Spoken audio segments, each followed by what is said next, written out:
भाई, तुमने कभी नोटिस किया है कि कभी-कभी तुम्हारा मन नहीं होता, लेकिन फिर भी तुम वो काम कर लेते हो?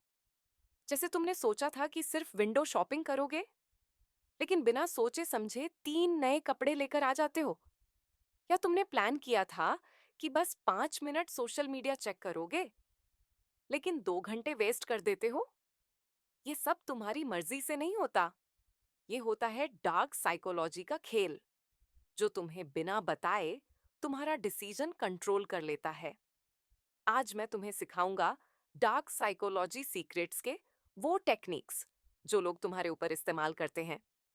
कैसे लोग तुम्हारी सोच को सीक्रेटली मैनिपुलेट करते हैं। कैसे तुम खुद लोगों के दिमाग से खेल सकते हो। और कैसे तुम लोगों की इमोशनल ट्रिक्स में फंसने से बच सकते हो। भाई, आज के बाद तुम कोई भी इंसान को वैसे नहीं देखोगे जैसे पहले देखते थे।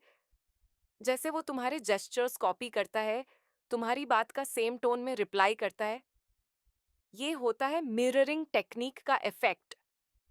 ये टेक्निक तुम्हारे दिमाग को फूल करती है कि सामने वाला तुम्हारा जैसा ही है, और तुम उस पर ट्रस्ट करने लगते हो। एक एग्जाम्पल लो। तुम इंटरव्यू देने जाते हो और एचआर तुम्हारी बात को मिरर करने लगता है। तुम हाथ से जेस्चर करते हो, वो भी वैसे ही जेस्चर करता है।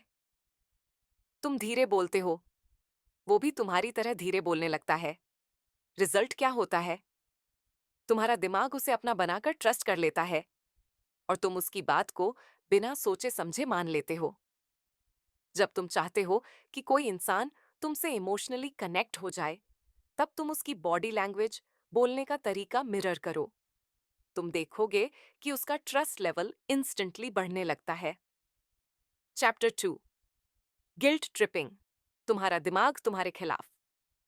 भाई, तुमने कभी नोटिस किया है कि कभी-कभी लोग तुमसे सिंपैथी लेने के लिए तुम्हें गिल्टी फील करवाते हैं? जैसे तुम्हारा दोस्त तुमसे उधार मांगता है, और जब तुम मना करते हो तो वो कहता है, भाई, तूने लास्ट टाइम भी हेल्प नहीं की थी, तू भी ना सेल्फिश हो गया है यार। ये होता है गिल्ट ट्रिपिंग। ये टेक्निक तुम्हें इमोशनली ब्लैकमेल करके तुम्हारा डिसीजन कंट्रोल कर लेती है। एक एग्जाम्पल लो। तुम्हारा बॉस तुमसे ओवर टाइम का काम करवाने के लिए गिल्ट ट्रिप करता है। अरे यार, तुझे पता है ना कि टीम तेरे ऊपर डिपेंडेंट है। तू नहीं रहा तो प्रोजेक्ट लेट हो जाएगा। रिजल्ट क्या होता है? तुम्हें गिल्टी फील होता है, और तुम ना चाहते हुए भी हाँ बोल देते हो। जब तुम्हें लगे कि कोई तुमसे रिपीटेडली सिंपैथी लेने की कोशिश कर रहा है, तब तुम इंस्टेंटली उससे मिरर क्वेश्चन पूछो। अरे, तू भी तो उस दिन मना कर रहा था ना? भाई, तुझे भी तो लास्ट टाइम मैंने सपोर्ट किया था ना? ये तुम्हारा गिल्ट तोड़ देगा, और सामने वाला एक्सपोज्ड हो जाएगा। चैप्टर 3, एंकरिंग बायस, तुम्हारे दिमाग का शॉर्टकट। भाई, तुमने कभी नोटिस किया है कि जब तुम कोई चीज पहली बार देखते हो, तो तुम्हारा दिमाग उसी पहली वैल्यू पर टिक जाता है? जैसे तुमने देखा कि मार्केट में एक जैकेट 4,000 रुपए की थी। अगले दिन वो 2,500 रुपए में मिल रही होती है, और तुम्हें लगता है कि तुमने फायदा उठा लिया। असल में क्या होता है? तुम्हारा दिमाग पहली वैल्यू 4,000 रुपए को एंकर बनाता है, और अगले ऑफर को बेटर डील समझ लेता है। एक एग्जाम्पल लो। मॉल में by one get one free का ऑफर होता है। असल में वो तुमसे डबल पैसे वसूल रहे होते हैं, लेकिन तुम्हें लगता है कि तुम फ्री में ले रहे हो। जब भी तुम कोई प्रोडक्ट खरीदते हो, तब पहली प्राइस को इग्नोर करो और रियल वैल्यू एनालाइज करो। इससे तुम एंकरिंग बायस में नहीं फंसोगे। चैप्टर 4, इमोशनल फ्रेमिंग, तुम्हारे दिमाग को फ्रेम करना। भाई, तुमने कभी देखा है कि पॉलिटिशियंस कैसे तुम्हारे दिमाग से खेलते हैं? वो पॉजिटिव चीजें हाईलाइट करते हैं और नेगेटिव छुपा देते हैं। ये होता है फ्रेमिंग का खेल।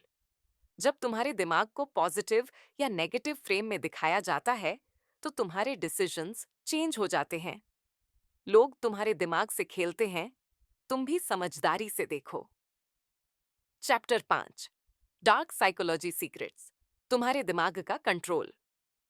भाई, ये बुक तुम्हें सिखाती है कैसे लोग तुम्हें सीक्रेटली मैनिपुलेट करते हैं, कैसे तुम भी लोगों के दिमाग से खेल सकते हो, और कैसे तुम खुद पावरफुल बनकर मैनिपुलेशन से बच सकते हो। अगर तुम चाहते हो कि हम इस सीरीज में और भी डार्क साइकोलॉजी टेक्निक्स डिकोड करें, तो कमेंट करो कंट्रोल का खेल।